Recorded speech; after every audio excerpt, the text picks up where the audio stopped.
Social media influence and power dynamics, everyone thinks they understand it. But the psychological warfare between the Tate brothers and Paul brothers reveals something far more fascinating about modern masculinity and influence. That's such an intriguing way to look at it. These four massive influencers who seem similar on the surface, but are actually operating on completely different psychological frequencies.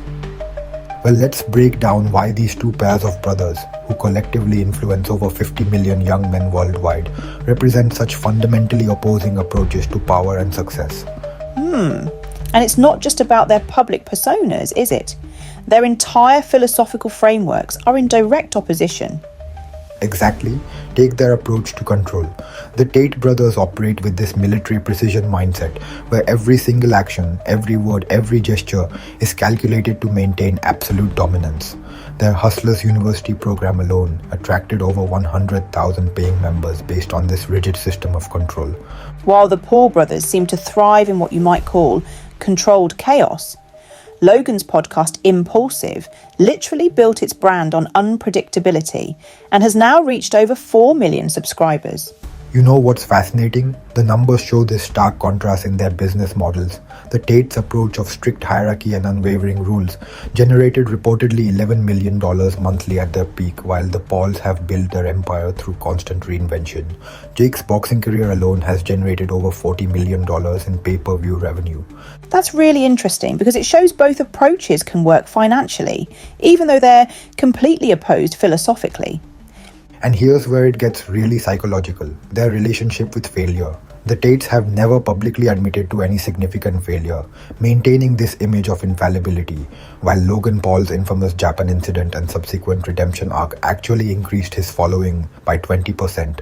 So you're saying that what one group sees as their greatest strength, the other sees as a fatal weakness? Precisely, and it extends to their communication styles too. Studies in social media influence show that Andrew Tate's content gets shared 300% more often when he's being absolutely definitive and uncompromising, while the Paul brothers' most viral moments often come from their vulnerability or mistakes. Well, that really speaks to how they've built such different kinds of loyalty among their followers. Right? And let's look at the demographics. The Tate brothers' core audience is primarily men aged 18 to 24 seeking rigid structure and certainty, while the Pauls have a more diverse following across age groups and genders, with about 40% female viewership. That's fascinating because it suggests they're not even really competing for the same audience, despite appearing to occupy the same space.